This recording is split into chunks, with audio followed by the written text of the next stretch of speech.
ಭಾರತೀಯ ಸೇನೆಯು ಇನ್ಮುಂದೆ ಪರ್ವತಗಳ ಮೇಲೂ 50 ಟನ್ ತೂಕದ ಟ್ಯಾಂಕ್ಗಳನ್ನು ಸುಲಭವಾಗಿ ಸಾಗಿಸಬಲ್ಲದು. ಅದು ಹೇಗೆ ಗೊತ್ತಾ? ಹೈಡ್ರಾಲಿಕ್ ಮತ್ತು ನ್ಯೂಮ್ಯಾಟಿಕ್ ರ್ಯಾಂಪ್ಗಳನ್ನು ಹೊಂದಿರುವ ಟ್ರೇಲರ್. ಇದು ಭಾರತೀಯ ಸೇನೆಗೆ ಹೇಗೆ ನೆರವಾಗಲಿದೆ?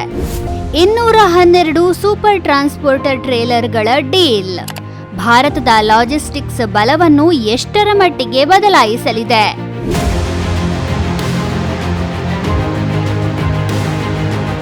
ಇಂದು ಭಾರತದ ಮಿಲಿಟರಿ ಶಕ್ತಿ ಹೊಸ ಹಂತವನ್ನ ಪ್ರವೇಶಿಸಿದೆ.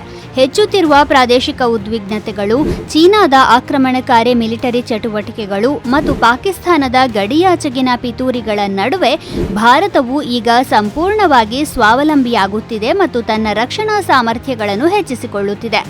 ಇದೀಗ ಭಾರತೀಯ ಸೇನೆಯು ಒಂದು ದೊಡ್ಡ ಹೆಜ್ಜೆಯನ್ನು ಇಟ್ಟಿದೆ ಮತ್ತು 50 ಟನ್ ತೂಕದ ಟ್ಯಾಂಕ್ ಅನ್ನು ಸಾಗಿಸುವ ಟ್ರೇಲರ್ಗಳಿಗಾಗಿ ಒಪ್ಪಂದಕ್ಕೆ ಸಹಿ ಹಾಕಿದೆ. ಭಾರತೀಯ ಸೇನೆಯು ಆಕ್ಸಿಸ್ ಕ್ಯಾಸ್ಪ್ Aerospace and Technologies Private Limited ಜೊತೆ 223.95 ಕೋಟಿ ರೂಪಾಯಿ ಮೌಲ್ಯದ ಒಪ್ಪಂದಕ್ಕೆ ಸಹಿ ಹಾಕಿದೆ. ಇದರ ಅಡಿಯಲ್ಲಿ ಸೇನೆಯು 212 ಆಧುನಿಕ ಮತ್ತು ಶಕ್ತಿಶಾಲಿ ಟ್ಯಾಂಕ್ ಸಾಗಣೆ ಟ್ರೇಲರ್ಗಳನ್ನು ಪಡೆಯಲಿದೆ. ಈ ಟ್ರೇಲರ್ಗಳು ಯಾವುದೇ ಒರಟು ರಸ್ತೆಗಳು, ಪರ್ವತಗಳು ಮತ್ತು ಕಷ್ಟಕರವಾದ ಭೂಪ್ರದೇಶಗಳಲ್ಲೂ ಭಾರವಾದ ಟ್ಯಾಂಕ್ಗಳನ್ನು ಸುಲಭವಾಗಿ ಸಾಗಿಸುವ ಸಾಮರ್ಥ್ಯವನ್ನು ಹೊಂದಿವೆ. ಅತ್ಯಂತ ಮುಖ್ಯವಾದ ವಿಷಯವೇನೆಂದರೆ ಇವು ಹೈಡ್ರಾಲಿಕ್ ಮತ್ತು ನ್ಯೂಮ್ಯಾಟಿಕ್ ಲ್ಯಾಂಡಿಂಗ್ ರ್ಯಾಂಪ್ಗಳನ್ನು ಹೊಂದಿದ್ದು ಅವುಗಳನ್ನು ಸಂಪೂರ್ಣವಾಗಿ ಭಾರತದಲ್ಲಿ ತಯಾರಿಸಲಾಗುತ್ತಿದೆ. ಇದು ನಮ್ಮ ಆತ್ಮನಿರ್ಭರ ಭಾರತ ಉಪಕ್ರಮವನ್ನು ಉತ್ತೇಜಿಸುತ್ತದೆ. ಈ ಒಪ್ಪಂದವನ್ನು ಭಾರತದಿಂದ ಖರೀದಿಸಿ ವರ್ಗದ ಅಡಿಯಲ್ಲಿ ಮಾಡಲಾಗಿದ್ದು ಇದು ಭಾರತೀಯ ಸೇನೆಯು ಈಗ ಸ್ವಾವಲಂಬನೆಯತ್ತ ಸಾಗುತ್ತಿದೆ ಎಂದು ಸ್ಪಷ್ಟವಾಗಿ ತೋರಿಸುತ್ತದೆ. ಈ ಖರೀದಿಯು ನಮ್ಮ ರಕ್ಷಣಾ ಶಕ್ತಿಯನ್ನು ಹೆಚ್ಚಿಸುವುದಲ್ಲದೆ ದೇಶದಲ್ಲಿ ಉದ್ಯೋಗ ಮತ್ತು ಕೈಗಾರಿಕೆಗಳಿಗೆ ಹೊಸ ಉತ್ತೇಜನ ನೀಡುತ್ತದೆ.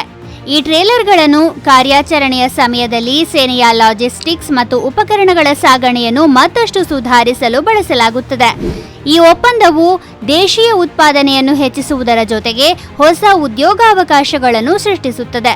ಅಲ್ಲದೆ ಈ ಖರೀದಿ ಪ್ರಕ್ರಿಯೆಯನ್ನು ದೇಶದಲ್ಲಿ ರಕ್ಷಣಾ ಉತ್ಪಾದನೆಯನ್ನು ಹೆಚ್ಚಿಸುವ ಮತ್ತು ಸೇನೆಯ ಕಾರ್ಯತಂತ್ರ ಮತ್ತು ಲಾಜಿಸ್ಟಿಕ್ಸ್ ಸಾಮರ್ಥ್ಯಗಳನ್ನು ಬಲಪಡಿಸುವ ಪ್ರಮುಖ ಹೆಜ್ಜೆ ಎಂದು ಪರಿಗಣಿಸಲಾಗಿದೆ.